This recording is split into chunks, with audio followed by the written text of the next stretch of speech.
Juan Kapitulo 6, versikulo 35. Si Jesus miingon kanila, "Ako mao ang pan nga naghatag sa kinabuhi. Ang muari kanako dili nagayod gutumon, ug ang mutuo kanako dili nagayod uhawon." Pan sa kinabuhi.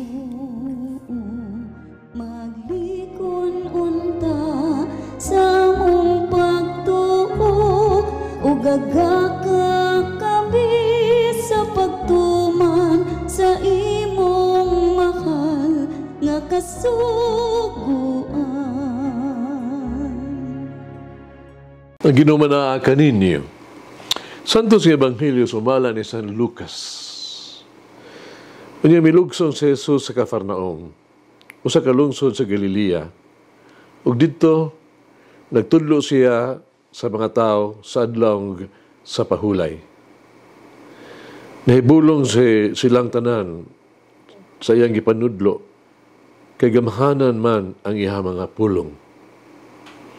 Dito, sulod sa sinagoga, nilalaking giyawaan, imisinggit o kusog, Jesus nga taga Nazaret, unsay imong tuyo kanamo? Miyanhi ka ba aron pagpukan kanamo? Nakaila ako kanimo, ikaw mo ang balaang Diyos.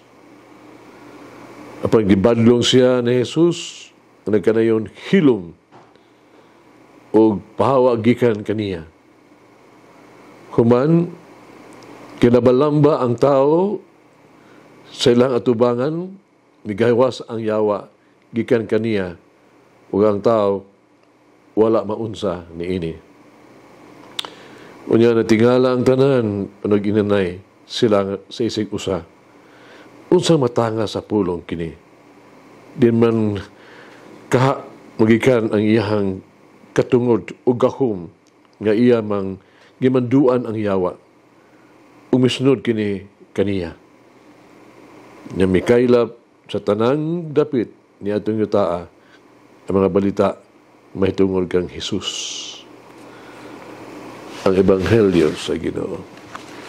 Pasalamati ang Ginoo kay siya maayo, ang iyang gugma mulungtad hangtod sa kahangturan. Pasalamati ang Diyos sa tanang mga Diyos, ang iyang gugma malungtaron. Pasalamati ang Ginoo sa mga Ginoo, ang iyang gugma malungtaron.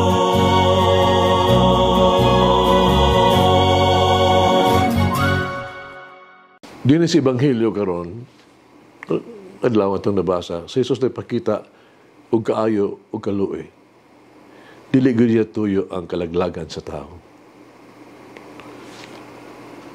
Gusto lang niya kaluwason ang tao nga dunay ito espiritu, no, nga mahugaw, no, giyawaan. Ang gitinguhan ni Jesus mao ang hingpit nga pag-ayo sa taong giyawaan. Wala niya gikondenar ni Jesus ang taong giyawaan.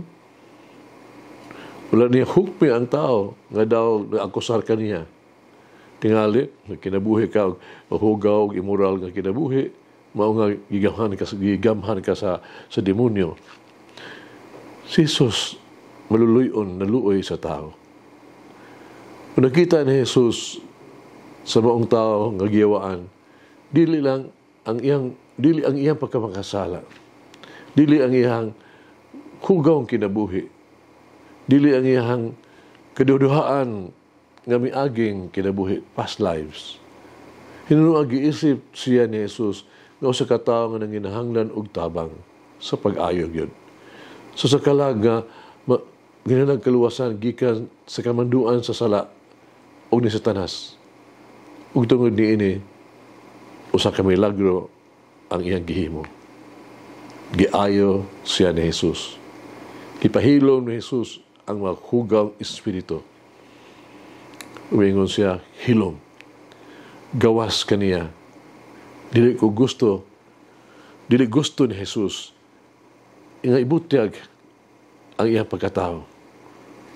Nga naman, dili gusto ni Jesus nga mailhan siya iyong tigbuhat og milagro.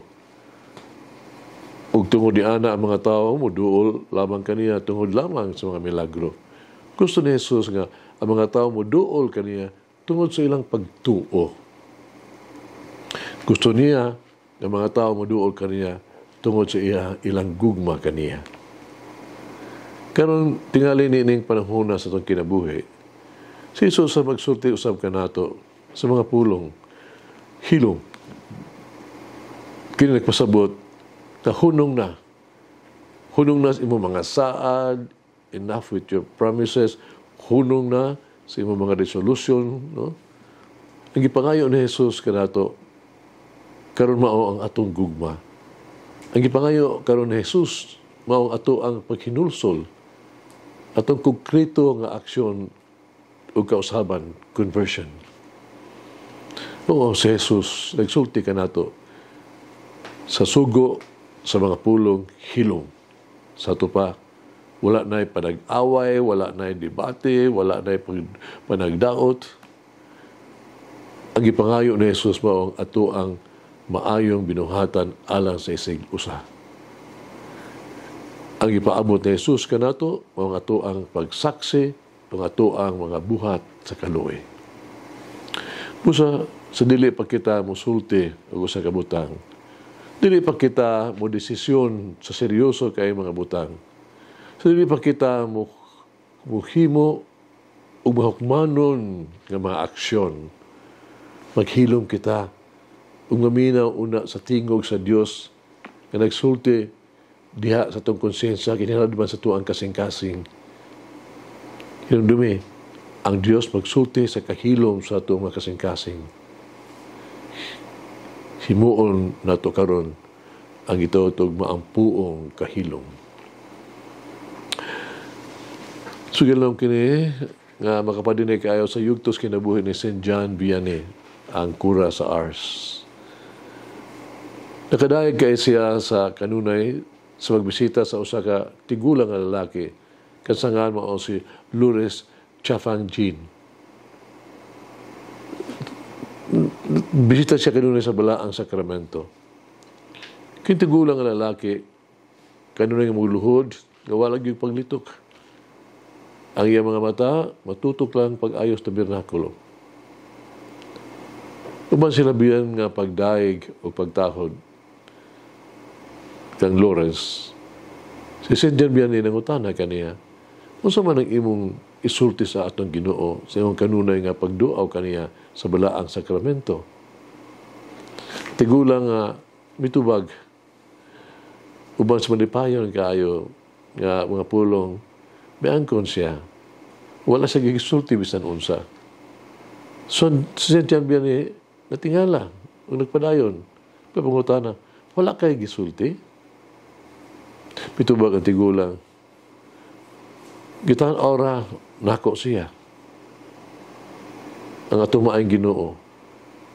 Ug siya sa nagtan-aw sa kanako. Magtutukay lang kami. Mag-ampo kita. Nagagaham nga Dios, maluluyo nga Amahan. Labaw ka sa tanan. Ikaw buutan o magihatagon.